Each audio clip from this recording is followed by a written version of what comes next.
স্বামীয়ে পত্নীক কিমান প্ৰেম কৰে সেই এষাৰ কথা স্বামীৰ সৎ সাহসত গম পোৱা যায় আৰু পত্নীয়ে স্বামীক কিমান প্ৰেম কৰে সেই এষাৰ কথা পত্নীৰ ধৈৰ্যত গম পোৱা যায়। তাতে আৰু এটা কথা, কেতিয়াবা যদি স্বামীৰ জীৱনত অমানিশা নামি আহে তেতিয়া স্বামীৰ ধৈৰ্য হৈ কাষত থিয় দিব লাগে পত্নীয়ে আৰু অমানিশাবোৰ আঁতৰ কৰিবৰ কাৰণে সাহস কৰিব লাগে পত্নীয়ে। হেল্ল' নমস্কাৰ, মই হিৰা আপোনালোক সকলোকে মোৰ অকণমানি ইউটিউব তথা ফেচবুক পেজলৈ স্বাগতম জনাইছোঁ। কি খবৰ আপোনালোকৰ? খবৰ নিশ্চয় ভাল। মোৰো ঈশ্বৰৰ কৃপাত আৰু আপোনালোকৰ আশীৰ্বাদত ভালে। আজি মোৰ মনটো খুব ভাল লাগি আছে, কাৰণ কিয় আমাৰ কাম কৰি অহাৰ পিছত যাৰ মুখখন দেখি মানে কি গোটেই দুখ ভাগৰ পাহৰি যায়, সেই মুখখন হৈছে এইখন মুখ। I love you. You know, you, I love you. I love you.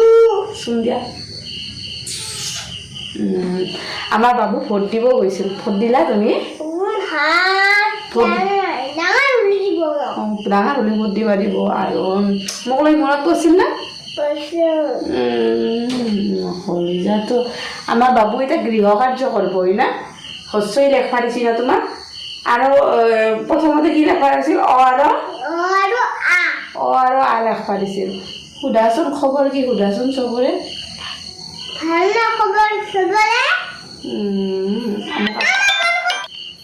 তোমাৰ নামটো কৈ দিয়াচোন পাপা। কেনেৰে ক'ব লাগে? তোমাৰ ঘৰ ক'ত? লখিমপুৰত। তুমি থাকো ক'ত? বৰপেটা ৰোডত। আমাৰ পাপাই এতিয়া প্ৰথম গৃহ কাৰ্য কি কি কৰিছিলা দেখাই দিয়াচোন। আহা দেখাই দিয়া। তুমি এতিয়া গৃহ কাৰ্য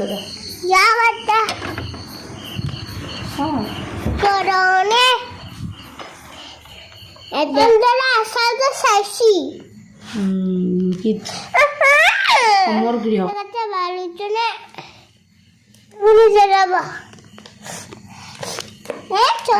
আৰু এইফালে কোনটো লেখা দিছে? এইটো কি লেখা দিছে? ইফালে এঘৰ এৰি এৰি লিখিব, এঘৰ এৰি এঘৰত লিখিবা। দেউতাকক ল'ৰাজনক পঢ়াবৰ কাৰণে দি দিলোঁ আৰু এইফালে মোৰ কাম আৰম্ভ হ'ল। এতিয়া ডিউটিৰ কাম খতম তাতে, আৰু এইফালে এইটো ডিউটি আৰম্ভ, ঘৰৰ ডিউটি আৰম্ভ। এতিয়া আমি ভাত চাত বনাব লাগিব, তাৰপিছত চাহ অলপমান বনাব লাগিব। চাহ খাম বুলি কৈছে। এতিয়া কিন্তু বাজিছে কোনো 9টা, কিন্তু উপায় নাই, অলপ বোলে চাহ খাই তাকে দিনটো ঘূৰি ফুৰে বাইকখন লৈ কিনে। কিবা এটা কৈছে, নুশুনিলে আৰু তোৰ কথাটো বেয়া হ'ব। বাহিৰত এনেকৈ চাহ তাহ নাখায়, যিহেতু ঘৰত আহি কিনে খাব ইচ্ছা কৰিছে, গতিকে একাপ বনাই দিওঁ আৰু ময়ো খাই লওঁ।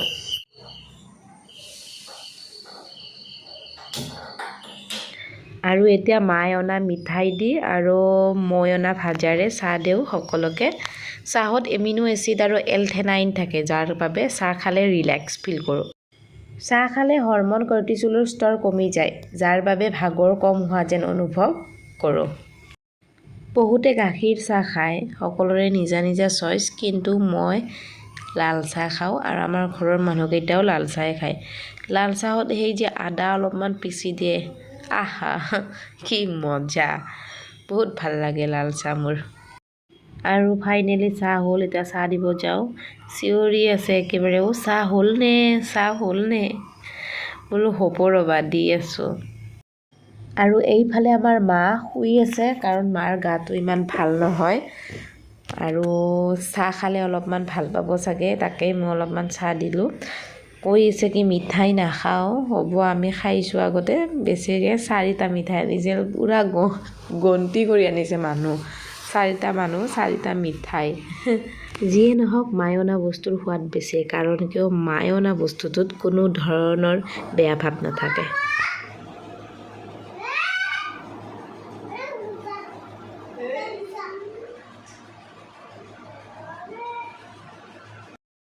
আৰু এইফালে মানুহজনক আৰু ল'ৰাটোক চাহ দিলোঁ। ল'ৰাজনৰ আৰু মিঠাই প্ৰিয়, তাকেই মোৰ ভাগৰো খাব আৰু দেউতাকৰো ভাগৰ খাব বোলে, নিদিলেনো কেনেকৈ হ'ব। কিন্তু বেছি মিঠাই খোৱাটোও ভাল নহয়, কিন্তু উপায় নাই। বাবুহঁতক চাহ তাহ দিলোঁ আৰু ময়ো খালোঁ। এতিয়া ভাত বনাব লাগে। কোনোবাই মোক সুধিছিল, মানে মোৰ বান্ধৱী এজনীয়ে সুধিছিল যে জীৱনটো ইমান কষ্টত পাৰ কৰিলি আৰু এতিয়াও মই যিমানখিনি জানো এতিয়াও তই সংঘৰ্ষই কৰি আছা জীৱনটোক লৈ,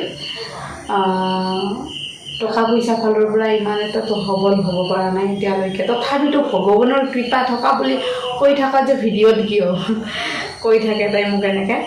আচলতে ভগৱানৰ কৃপাটো ন, এই যে টিভিবিলাকত দেখাই এনেকৈ তথাস্থ বুলি কোৱাৰ লগে লগে কিবা এটা যে পোহৰ আহি যায়, ঠিক তেনেকুৱাকৈ কৃপা নকৰে ভগৱানে কৃপা লাহে লাহে কৰে।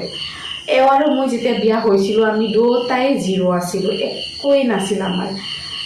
শুবৰ কাৰণে বিচনা এখন কিনিবৰ পইচা নাছিল। এতিয়া মই এইটো কোৱা নাই দিয়কচোন বেলেগেও জিৰ'ৰ পৰা ষ্টাৰ্ট কৰিব, সকলোৰে মেণ্টেলিটি একে নহয়, সকলোৱে ষ্ট্ৰং নহয়। তো সেই তাৰে পৰা মানে আহিছোঁ।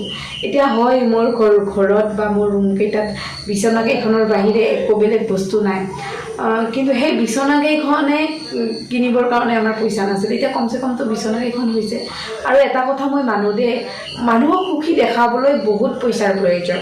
কাৰণ আপুনি সুখী কাৰোবাক যদি দেখাব খোজে তেতিয়াহ'লে আপুনি ব্ৰেণ্ডেড কাপোৰ পিন্ধিব লাগিব, ব্ৰেণ্ডেড জোতা পিন্ধিব লাগিব, চব ব্ৰেণ্ডেড ইউজ কৰিব লাগিব, কাৰণ মানুহক দেখাব লাগিব আপুনি। কিন্তু আচলতে মনৰ পৰা সুখী হ'বলৈ হ'লে ন, মেইন কথা আপোনাৰ লগত থকা মানুহকেইটা মনকেইটা ভাল হ'ব লাগিব, আৰু প্লাছ আপোনাক সান্তনা দিব পৰা হ'ব লাগিব, আৰু ছেটিছফেকশ্যনটো থাকিব লাগিব, তেতিয়াহে সুখী হ'ব পাৰি। মই মানে সকলো যিখিনি ভগৱানে দিছে বা যি দুখ সুখ যিয়ে দিছে মই তাৰমানে এডজাষ্ট হৈ লৈছোঁ। মানে এইটো প্ৰভুৰে ইচ্ছা, ভগৱানে কৰিব, ভগৱানৰে কৃপা বুলি ভাবি লৈছোঁ। তো মানে কি এতিয়া মই মানে দুখেই নাপাওঁ। মানে কিবা যদি বহুত ডাঙৰো কিবা আহি যায় ন সন্মুখত, এওঁ কয় ইমান ডাঙৰ ঘটনা ঘটি গ'ল, তুমি কি অলপো বেয়া লগা নাই নেকি? নাই মোৰ বেয়া লগা নাইচোন। তেতিয়া এওঁৱে মানে সেই হৈ যায়, সঁচাকৈ বেয়া লগা নাইনে? বাচ্ছাবোৰ কান্দিব ধৰিছে, ই মানে কি গৃহ কাৰ্য কৰাৰ ক্ষেত্ৰত অলপমান দিগদাৰী কৰি আছে দেউতাকক। এতিয়া মই ভাতখিনি বনাওঁ তাকে। আৰু এতিয়া মই চব্জি কাটিব ধৰিছোঁ, ভাতকেৰেলা আলু এনেকৈ বনাম বুলি ভাবিছোঁ, আৰু দালি, আৰু এইফালে পাত কেইটামান দেখিছে নহয়, সেয়া হৈছে ভেদাইলতা। তো ভেদাইলতাটো অলপমান ইউনিক ষ্টাইলত বনাম। কালি আমাৰ এওঁ মোক ইউনিক ষ্টাইলত কিবা এটা বনাই খুৱাইছে, গতিকে ময়ো আজি এটা অলপমান ট্ৰাই কৰি চাম। আৰু এইফালে ভাতকেৰেলা আৰু আলু কাটা হৈ গ'ল। দালিৰো ফৰমাইছ আছে, যাৰ কাৰণে দালিও বনাব লাগিব, কাৰণ দালি নোহোৱাকৈ ভাত নাখায় আমাৰ ল'ৰাটোৰ। ল'ৰাৰ দেউতাকটোৰ বাৰু হৈ যায়, কিন্তু ল'ৰাটোৰ মানে বেলেগ আৰু দালি লাগিবই। তো দালিও বনাওঁ ৰ'ব।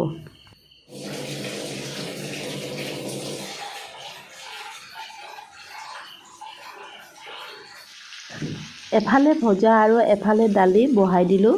কেতিয়াবা বাচন বৰ্তনৰ প্ৰয়োজন বহুত অনুভৱ কৰোঁ। এনেকুৱা লাগে কি বুলি কয় অলপমান বাচন কিনোৱে নেকি, কিন্তু মানুহজনে কয় ভাড়া ঘৰতে আছা, নিজৰ ঘৰত বাচন আছে নহয়, এনেকেই চলচোন। কিন্তু কেতিয়াবা আলহী চালহী মাতিলে তেতিয়া আৰু বেছিকৈ অনুভৱ হয় যে সঁচাকৈ একোৱেই নাই দেখোঁ। এইফালে দালি আৰু ভজা বহাই দিছোঁ আপোনাৰ, আৰু বাবু আমাৰ সেইফালে হোমৱৰ্ক কৰি আছে। নাজানো কি হোমৱৰ্ক কৰি আছে বাৰু, গৃহ কাৰ্য দিছে আচাৰ্যই, দেখাইছোঁ অলপ আগতে, তাকে অলপমান চাই আহোঁ কি কৰি আছে।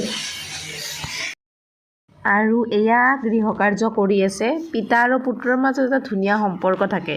ল'ৰাজনৰ জন্মৰ পিছত দেউতাকৰ অনুভৱ হয় যে তেওঁৰ লগত হাতে হাত ধৰি পৰিয়ালৰ প্ৰয়োজন পূৰণ কৰাৰ কাৰণে তেওঁৰ সাৰথি আহি গ'ল। যেতিয়া বাবু আৰু দেউতাকক মই বন্ধুৰ নিচিনা দেখোঁ তেতিয়া মোৰ মনটো বহুত ভাল লাগে। কালি মানুহজনে ইউনিক ষ্টাইলত কিবা এটা বনাই খুৱালে, আজি মোৰ দায়িত্বত যে ময়ো কিবা এটা বনাই খুৱাওঁ। এয়া বেচন লৈছোঁ আৰু অলপমান জলকীয়াৰ গুড়ি আৰু নিমখ দি লৈছোঁ।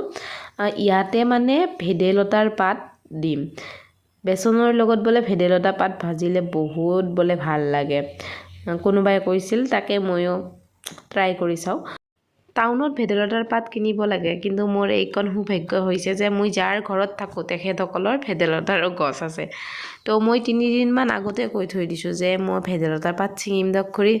তেতিয়া মালিকনী কৈছিল যে এইকণ কথাও তুমি সুধিব লাগেনে, ছিঙিবা যেতিয়া ইচ্ছা যায়।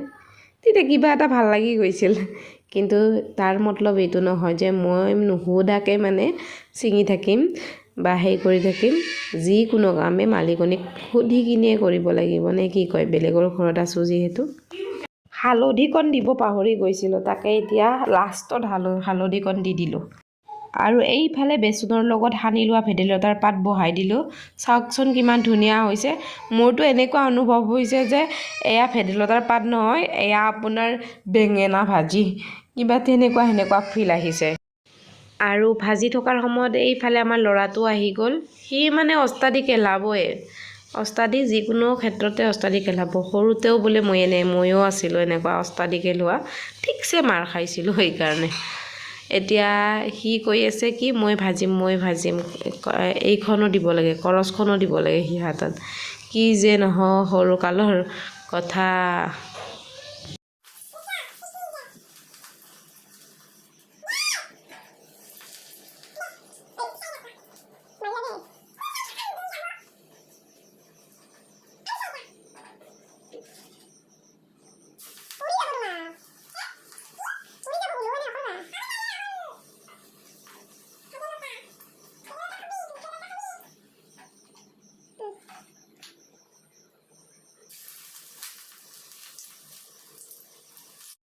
আৰু ফাইনেলি ইউনিক ষ্টাইলত বনোৱা বস্তুটো হৈ গ'ল যাৰ নাম বেচনৰ লগত ভেদাইলতা ভজা আপোনাৰ কেনেকুৱা লাগিছে দেখি কিনে ক'বচোন কমেণ্ট কৰি আৰু এয়া সকলোৰ কাৰণে ভাত সাজি কিনে লৈ আহিলোঁ এইটো ৰুমত এতিয়া খোৱাহে কথা ভেদাইলতাটো খাওঁচোন কেনে লগা হৈছে শুনছ না কেনে লাগিবনো যেনেকৈ আছে তেনেকৈ হ'ব দে তই খাইছচোন কেনে ৰ'বা ক'ব আৰু কেনে লাগিছে ভাল লাগছে কেনেহেন লাগছে